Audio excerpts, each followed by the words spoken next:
Hi ladies and gentlemen, this is Farhang Namdar, the lead game designer of Larian Studios. I'm going to be demonstrating Dragon Commander for you today.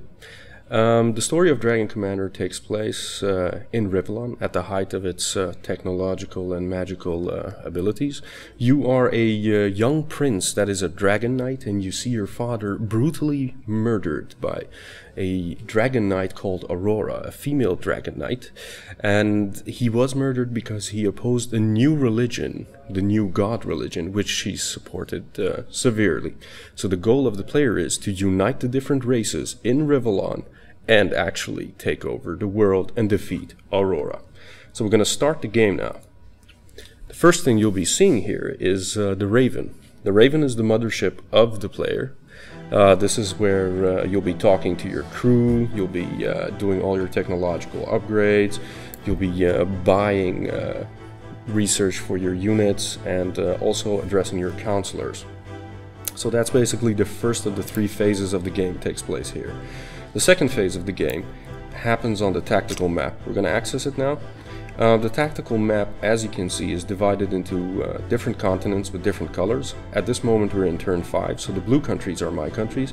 The red countries are the countries owned by the enemy Dragon Knight.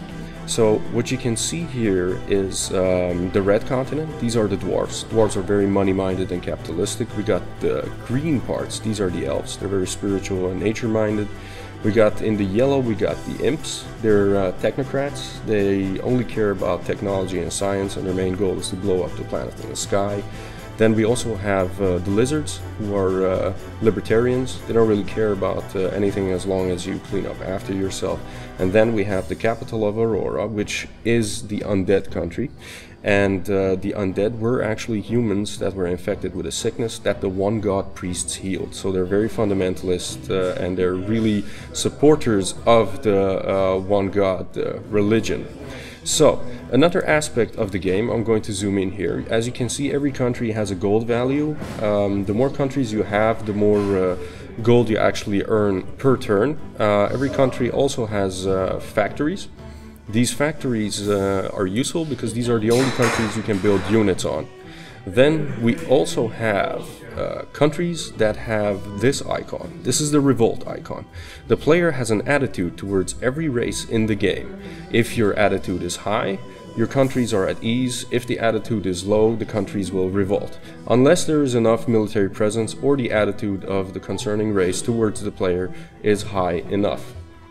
Now what we're going to do here is we're going to use our units from Crowns First to attack Gremlin, and we're also going to play a card on this particular country.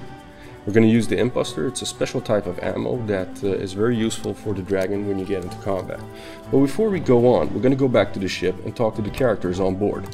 So first of all, we're going to talk to my imp advisor. He'll give me some info on what's going on in the whoa, wait a second, are we recording sound? We are, Jesus, sorry. Before we go on, we're going to talk to the imp advisor and get an update of our kingdom situation. Good news, Commander! The strategic situation in the Elven realm is getting better by the minute! So as you can see, he's telling us that our alliance with the elves is very good. We're married to the elven princess Lohana, and she's a very sweet lady, and she actually increased our attitude with the elves, which is really useful because it allows us to keep our attitude at a high level and make sure the countries of Aurora are revolting, the elven countries that she owns. And we're going to talk to the elf counselor. The elf counselor, actually all the counselors in the game will present me with situations and questions in my empire, and these questions are selected from things and political agendas and situations that have occurred in the last 5-6 years in all the countries all over the world. So they're very recognizable, and people will have strong opinions about them, so it's going to be fun to see them struggle with those. So let's talk to the elf counselor and see what he's got to say. Commander, the war effort is going well, but Aurora still outnumbers us. It has been suggested that we release all prisoners and draft them into the army.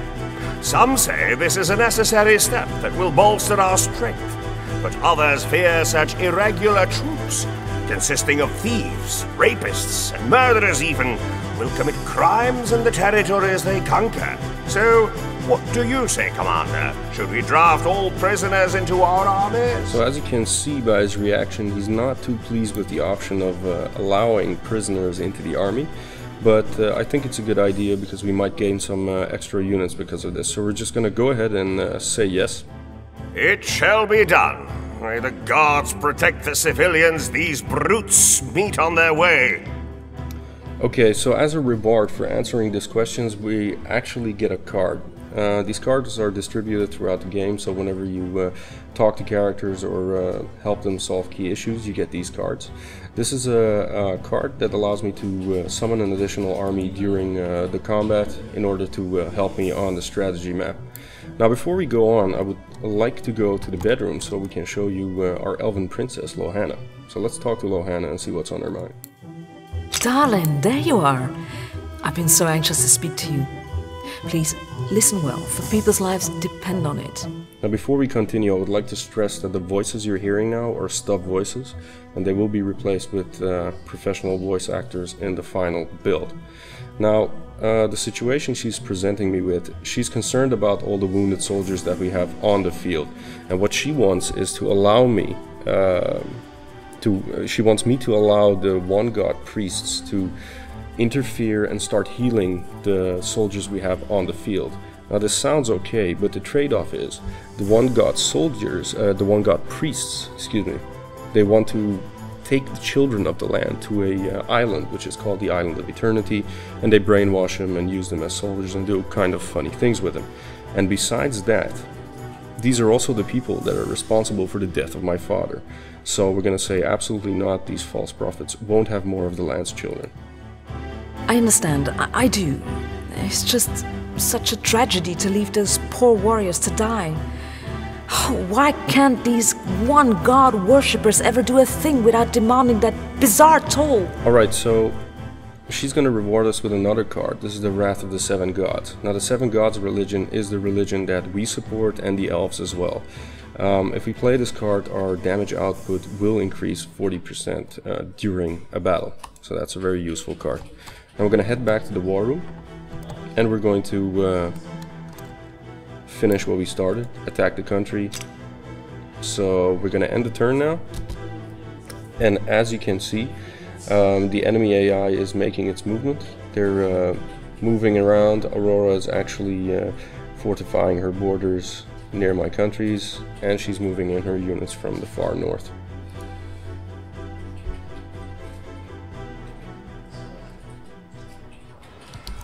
Alright, so first of all I'm going to show you how we're going to do this.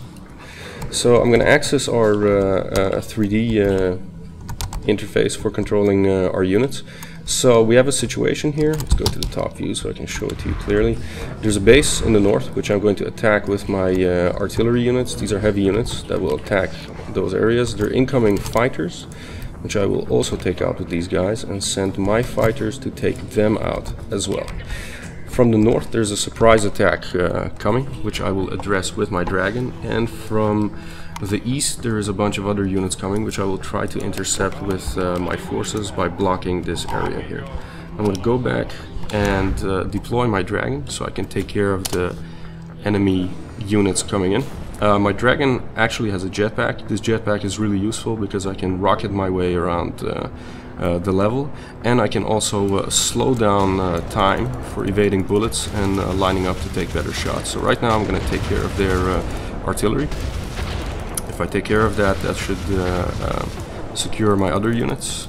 I'm going to continue taking care of these guys, and I might also use my imp busters to destroy these last couple of units here. Excellent. In the meantime, my artillery is hammering their anti-air cannons. The little mine you saw there is actually the anti-dragon upgrade of the tank units. These are very useful in multiplayer because the player needs some way to defend himself against the enemy dragon. I'm just gonna fly in and take care of these guys. This yellow beam that's latched onto me is actually the anti-dragon upgrade of the fighters. They actually killed me because of that. When it latches onto the dragon, it slows me down by 10%, and there can be up to 10 of these things attached to the dragon and you can't move anymore, and you'll be done with. Okay, right now the fighters of the enemy are actually hammering me from the side, so I gotta take my tanks out of here and make sure these guys engage the fighters. These are hunters. They're specifically good against fighters, but they're pretty vulnerable against the tanks. So I'm gonna spawn here with my dragon, fly in and try to assist a little in the situation we're going through. So I'm gonna take care of these guys, maybe use again one of my impulsors from the card we played, which is quite useful. I'll take out some of these enemies. See, they're using the anti-dragon device on me again, which we're going to block. And we're going to be in a better situation here, so we can actually take out these guys. And I'm taking a kind of a beating here because I'm not micromanaging this good enough. But if we go to the strategy view again in 3D, I can actually manage this better and have my guys attack them full force. And right now they're actually getting their ass kicked by my units, which is fantastic. I'm just gonna spawn here and show you the sights and sounds of the level, so you can actually get an idea of what the game looks like. So okay, we won this battle successfully, which is really good, because now we'll be able to invade the Dwarven area that belongs to Aurora. So as you can see, we took this over, and the next turn actually starts.